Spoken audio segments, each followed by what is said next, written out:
Dzina la Atate ndi la Mwana ndi la Mzimu Woyera. Habari ndi alongo, tikulandireni kuti yankhuleni Ambuye programu yathu. Lero ndi pa 7 December chaka cha 2024. Mawu oyamba akuchokera m'buku la mneneri Yesaya ndi ndime 19 mpaka 21 kupitiriza ndi ndime 23 mpaka 26. Amene akutiwerengera mawu oyamba ndi a Helen Banda kuchokera ku St. Benedict Nantomba Parish mu Archdiocese ya Lilongwe. Mawu athu achokere Mateyu mutu wa 9 ndime ya 35 mpaka mutu wa 10 ndime ya 1 mpaka na 7. Amene akutiwerengera mawu amthenga wabwino komanso kutigawira mawu ndi Reverend Father David Bello kuchokera ku Our Lady of the Poor Chiringa Parish mu Archdiocese ya Blantyre. Mawu oyamba. Mawu ambuku la Yesaya. Ndithudi inu anthu a ku Ziyoni okhala ku Yerusalemu simudzaliranso. Mulungu adzakukomerani mtima pamene adzamva kulira kwanu, ndipo akadzangomva pompo adzakuyankhani. Ngakhale Ambuye adzakulowetseni mzovuta, adzakhala komweko kumakuphunzitsani, sadzabisala mudzawaona. Pamene mupatukira kumanja kapena kumanzere, mudzamva kumbuyo kwanu mawu okulozerani njira oti, njira ndi iyi, muyende m'menemo. Mukamadzala mbewu zanu, chauta adzakugwetserani mvula kuti zimere, ndipo mudzakolola zambiri. Tsiku limenelo ng'ombe zanu zidzapeza mabusa akulu. Ng'ombe ndi abulu zokuthandizani kulima zidzadya chakudya cha mchere, chopapasa ndi fosholo ndi chifoloko. Pa tsiku limene nsanja za nkhondo za adani anu zidzagwe, anthu ake naphedwa, pa phiri lililonse lalikulu ndi pa gomo lililonse lalitali padzayenda mitsinje ya madzi. Mwezi udzawala ngati dzuwa, ndipo dzuwa lidzawala kwambiri ngati kasanu n'kawiri kuwala kwa pa tsiku limodzi. Zimenezi zidzachitika pamene chauta adzamange ndi kupoletsa zilonda zimene iye yemwe adachititsa pakuwalanga anthu ake. Mawu a Ambuye. Tithokoze Mulungu. Ambuye akhale nanu. Uthenga wabwino monga adalembera Mateyu woyera.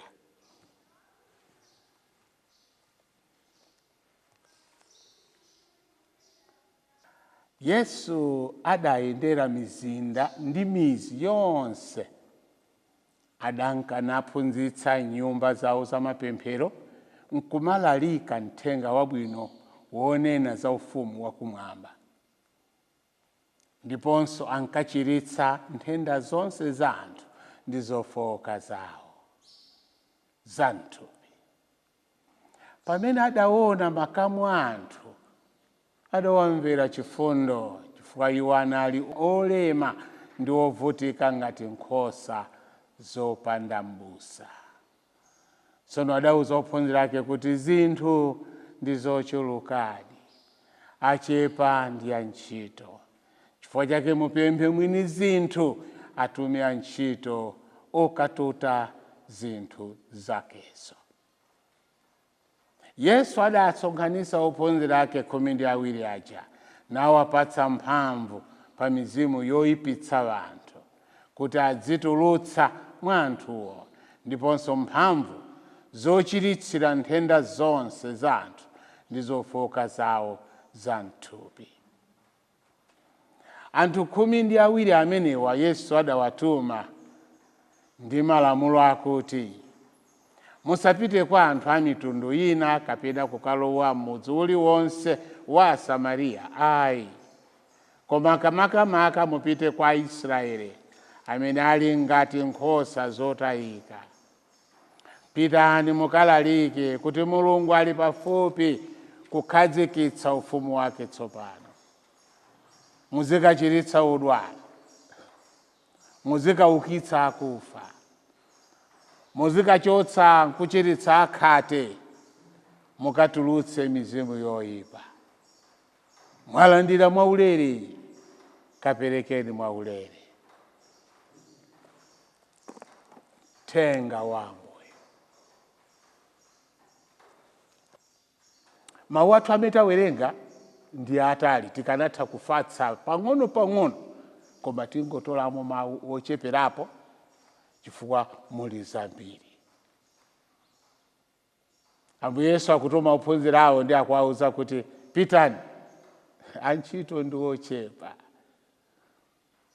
Koma ndikayang'ana ntchitoyo ikusoweka anthu ambiri. Chifukwa chani? Mulungu akudziwa kuti ntchitoyo ndi yambiri, ndipo iyeyo osangotuma anthu ambirimbiri bwanji.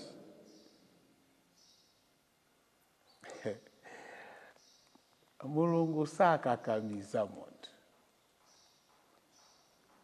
Mulungu amayembekezera kuti ifeyo akafuna tigwire naye ntchito, ifeyo eni tivomereze. Chifukwa tikavomereza tikayigwira ntchito imeneyo ndi mtima wonse, ndipo ngati sitivomereza ntchitoyo sikayenda. Ndipo ti Mulungu ndi Mulungu atatipatsa zonsezo, amatipatsanso ufulu. Tikanatha kutenga nkhani ija ya Yona ndi kuyitambasula kuti pamene iwe sukufuna, Mulungu ali ndi kuthekera kuchita chotheka kuti iweyo ntchito ukagwire, komanso pamene iwe sukufuna, Mulungu ali ndi kuthekera kuona kuti ayi awati walole anzawo agwire ntchito imeneyi. Chifukwa palibe mmodzi mwa ife anganene kuti popanda ine Mulungu sangagwire ntchito. Ayi, kuchita kwathu bwino kumatengera ife kuyikapo mtima, komanso Mulungu kuyika zoyenerera mwa ife. Antchito ndi ochepa. Mulungu sikuti akudalira kuchuluka kwa anthu. Tikatenga za apostoli onse aja, ndikuzatenga mpostoli mmodzi wobwera kumapeto dzina lake Paulo, ndikuona mmene ntchito anagwirira Paulo, tingathe kunena kuti ayi kuchuluka kukhala ndi anthu ambiri mu dayosisi si kanthu. Kuchuluka kwa azibusa msinodi si kanthu. Kuchuluka kwa anthu pa kampani si chinthu. Koma kukhala ndi anthu ochepa koma odziwa kugwira ntchito. Chifukwa cha mwini wake poyamba adatenga kagulu kakang'ono. Akadatha kusankha anthu ulendo umodzi 200. Akadatha kutero. Koma impact imene akanakhala nayo iwo si imene tili nayo. Chifukwa chani? Amadziwa kuti ntchito imeneyi poyamba ikufunika anthu amene ali ndi kufuna kwabwino, amene adzilumikizana ndi wolemba ntchito. Kuti pamene ife tatumidwa ndi Mulungu kuti tigwire ntchitoyo, tisayigwire ngati ndiya kunyumba kwathu. Ndiye akunena kuti pempherani kuti Mulungu apereke ntchito ambiri. Chifukwa chani? Akuyembekeza kuti ifenso ngati ife titalandira zabwino zimene Mulungu atipatsa, tikali ndi chidwi chokuti Mulungu mutiwonjezere. Chifukwa chake akhristu amapemphedwa kuti tiyeni tipempherere ansembe athu, tipempherere maepiskopi athu, tiyapempherere apapa, tipempherere atsogoleri amene asankhidwa kumene, tipempherere kuti akhale anthu akufuna kwabwino, kuti si mulandu wongotenga anthu kuti tili ndi church council ya anthu 10 nambala. Ayi, kawiri akasankhidwa amenewa amene amakhala kuti akugwira ntchito yawo, amakhala anthu 2, 3 mwamwayi, anthu 4. chocho choyambirira nchokoti kuzindikira kuti ntchito ya Mulungu ndi yambiri. Ndipo tikadziwa kuti ntchito ya Mulungu ndi yambiri, sitizakhala ngati kuti ifeyo tifuna tikhalepo toka. Aliyense amene akufuna kuti aphunzire ntchito yathu kumpanga disqualify. Awaya akuchokera kubanja lakuti muyang'ana abambo ake ndi amayi ake anasiyana. Ndiye amene sangakhale sister, sangakhale wansembe. Pajatu kwati wa makolo ake adalikana. Amene akuitanidwa ndi ndani? Mwanayo. Bwanji tiyang'ane za mwanayo. Inde background imata kupanga contribute. Koma tiyeni tumuyang'ane Mulungu amata kutenga aliyense mene yafunira. Chocho udindo ulima chamwatu. Kuyesetsa kuti anthu amene tikuapereka tipereke anthu amene adzagwira ntchito mwatoto moyo. 2. Pali anthu ena amene amasankha atayitanidwa koma amasankha kukhala ku opposition kwa Mulungu. Mulungu ali opposition yachi ndi Satana. Pamene Mulungu akuti Satana amabwera ndikuti ayi. Ndi pali anthu ena amene amasankha anayitanidwa ndi aprofeti, ndi aneneri, ndi ansembe, koma mkati mwa unsembe mwawo adachikhazikitsa kuti amagwira ntchito ndi Satana. Anthu tikuma kusatira amene ujamati akapemphera ziwanda zimagwa. Ndikuma kulephera kusiyanisa kuti kodi ali mbali iti. Akugwira ntchito inde, koma mkati mwa ntchito yake anapanga pangano ndi pansi pa nyanja. Tili nawo anthu otero pakati pathu. Andi akayimapo kuti alankhule, iwe kuti koyang'ana. Amene wandithu akafuna kulankhula nthawi zonse zozipopa. Ine ndine wolemera. Ngakhale utakhala wolemera, so what? Timadya pa nyumba pako. Iwe ungati walemera, iwe ndi mkazi wako ndi ana ako mukudya bwino, it's okay. Ife tikufuna ndi utiuze uthenga wabwino, osakhala zokuti iwe uli ndi ndalama. No. Akuti ntchitoyo ndi yambiri koma anthu ndi operewera. Choncho takamba kuti choyamba ife tipemphere kuti Mulungu atiyitanira athu. 2.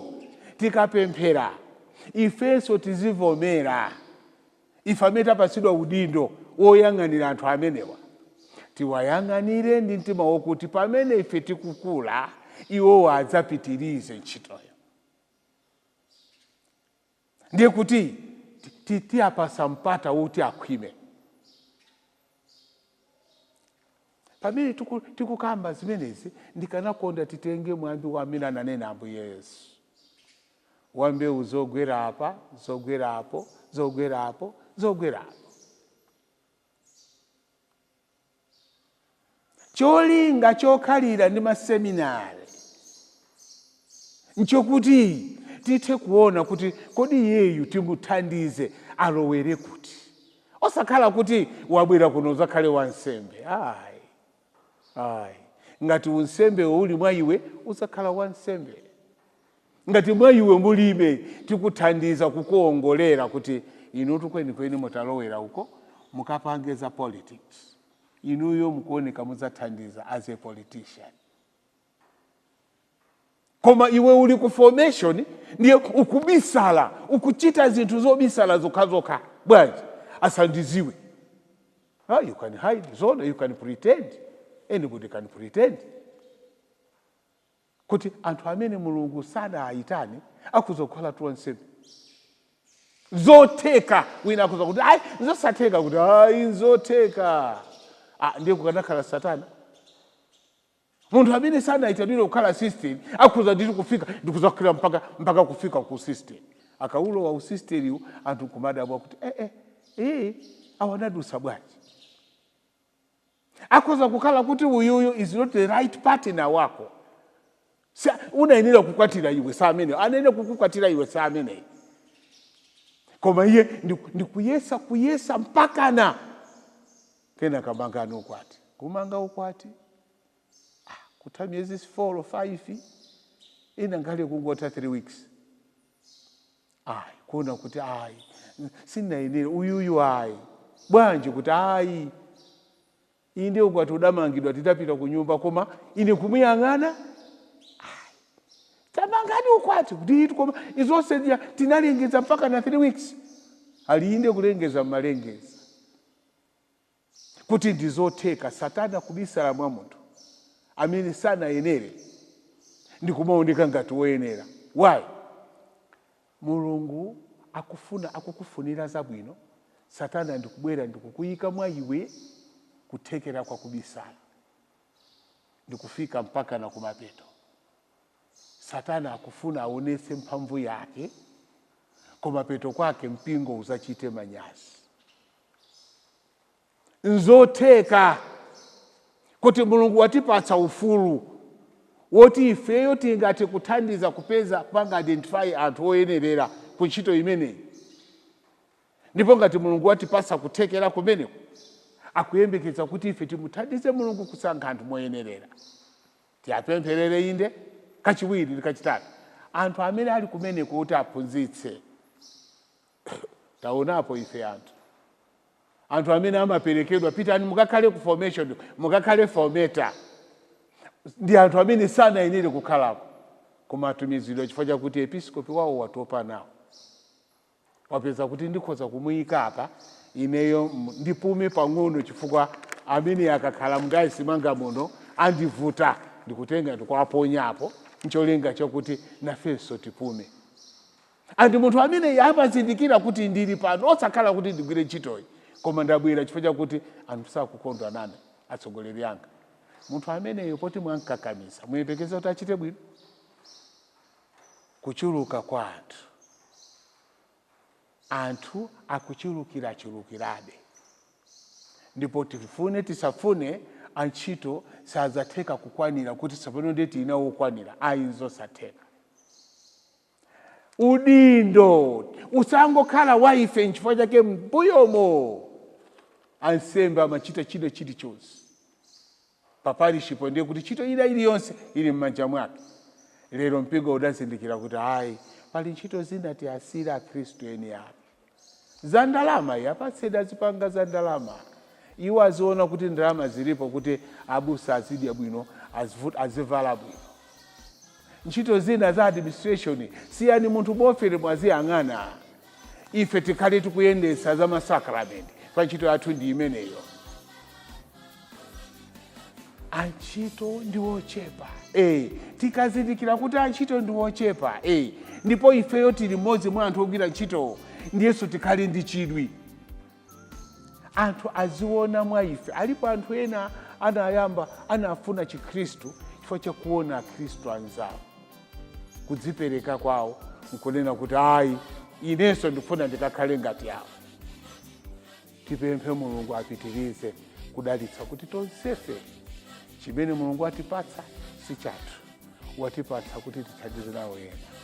Mwa Yesu Kristu ambuye athu. Dzina la Atate ndi la Mwana ndi la Mzimu Woyera. Amen.